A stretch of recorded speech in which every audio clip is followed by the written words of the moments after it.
Hello world, আজকের ভিডিওতে আমি আপনাদেরকে দেখাবো কিভাবে ডিএফএস অ্যালগরিদম অ্যাপ্লাই করে আপনার একটি ডাইরেক্টরির মধ্যে কি কি ফাইল এবং কি কি ডাইরেক্টরিজ রয়েছে সেগুলো দেখতে পারেন।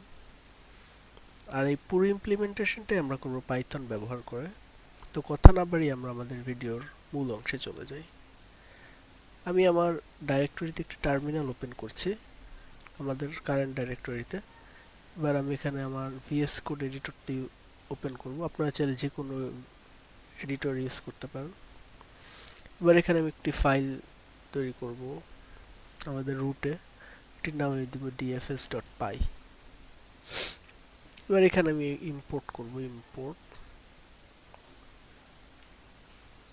os।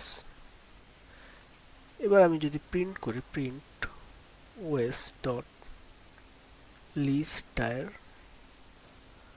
রুট ডট, এই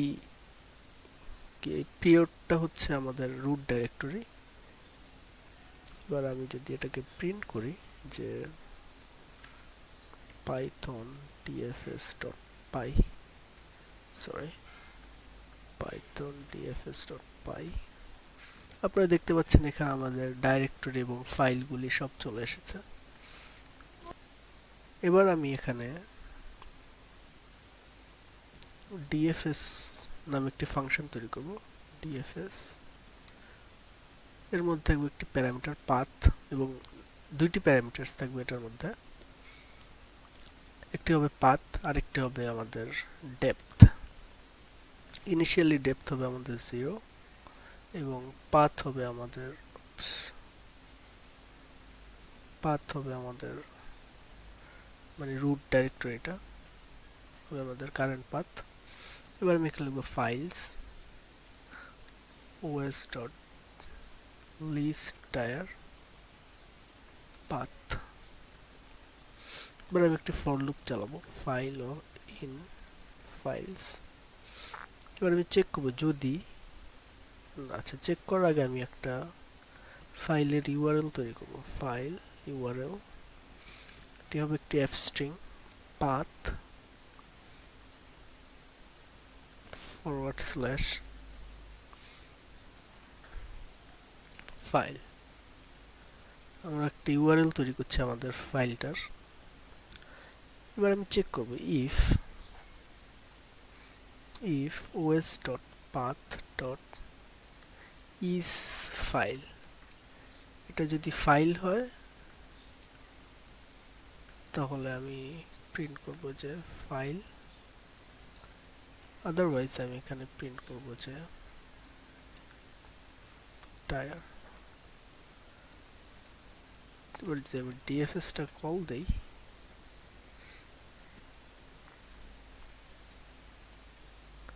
আপনারা দেখতে পাচ্ছেন এখানে আমাদের ফাইল ডাইরেক্টরি এগুলো এসেছে। এবার আমি যেটা করব, যদি এটা ডাইরেক্টরি হয় আমি আবার ডিএফএস কল দিব। এবার আমাদের ফাইল ইউআরএল এ এবং ডেপথ আমরা +1 করে দেব। এবার আমি একদম শুরুতেই আমাদের ডিএফএস ফাংশনের প্রিন্ট করব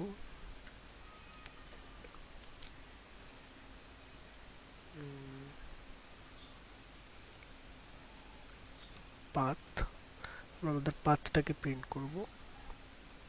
পাথটা প্রিন্ট করার পর আমি এখানে ইনডেন্ট নামের একটি ভ্যারিয়েবল সেট করব। ইনডেন্ট, যেটি হবে অনেকগুলি ট্যাবস, যতগুলি আমাদের ডেপথ যতটুকু ততগুলি ট্যাব আমি এখানে ক্রিয়েট করে নিচ্ছি। এবার এখানে ফাইলের পরিবর্তে আমি প্রিন্ট করব যে একটা এফ স্ট্রিং,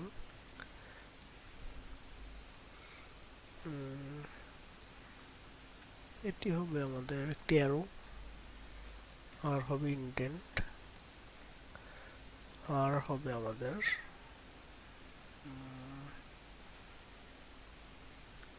ফাইল ইউআরএল।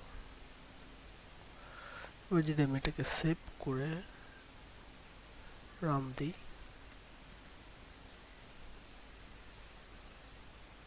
আপনারা দেখতে পাচ্ছেন না আমাদের এখানে ফাইলগুলি চলে এসেছে। তবে আমাদের এখানে ইউআরএলটা আসছে, আমি এখানে শুধু ফাইল নিয়ে দেখতে চাই।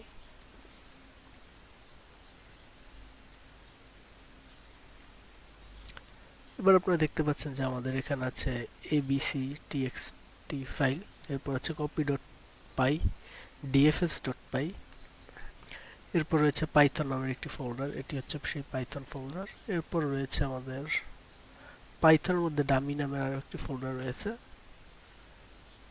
এবার ডামির মধ্যে সম্ভবত আরও একটি নেস্টেড ডামি নামে আরেকটি ফোল্ডার রয়েছে। তো এখানে সবগুলি চলে এসেছে। আর আপনারা যদি উইন্ডোজ ইউজার হন তাহলে এই সম্পূর্ণ জিনিসটা আপনার tree backward slash F sorry tree backward slash F এই কমান্ডটির মাধ্যমে পেয়ে যেতে পারবেন। তবে এখানে একটা জিনিস লক্ষ্য করার যে এখানে হোয়াট টিএক্সটি ফাইলটা উপরে এসেছে, এবিসি টিএক্সটি কপি পাই এগুলির সাথে। আমরা যদি আমাদেরটা চেক করি, আমাদের হোয়াট টিএক্সটিটা সবার শেষে এসেছে। তো এটাকে অ্যাভয়েড করতে চাইলে আপনারা ফাইলসগুলিকে সর্ট করে নিতে পারেন। সর্টেড দিয়ে আমি এখানে লিখব যে ফাইলস, এখানে কি দিব আমি, এখানে ল্যামডা ফাংশন অ্যাপ্লাই করব, এফ আমাদের ল্যামডা ফাংশনের নাম। এবার আমি লিখব যে রিটার্ন করব os.path.isTire। এবার যদি আমি এটাকে সেভ করে আবার আমাদের ফাংশনটাকে রান দিই, এবার আপনারা দেখবেন যে আমাদের হোয়াট টিএক্সটিটা সবার প্রথমে চলে এসেছে, কারণ এখানে আমাদের ফাইলগুলিকে আগে দেখাচ্ছে। তো এই ছিল মোটামুটি আজকের মতো আমাদের ভিডিওটি ভালো লাগলে লাইক দিন, আমার চ্যানেল সাবস্ক্রাইব করুন এমন ভিডিও দেখার জন্য, এবং পরবর্তী ভিডিও দেখার আমন্ত্রণ জানিয়ে আজকের মতো বিদায় নিচ্ছি এখানে। ধন্যবাদ সবাইকে।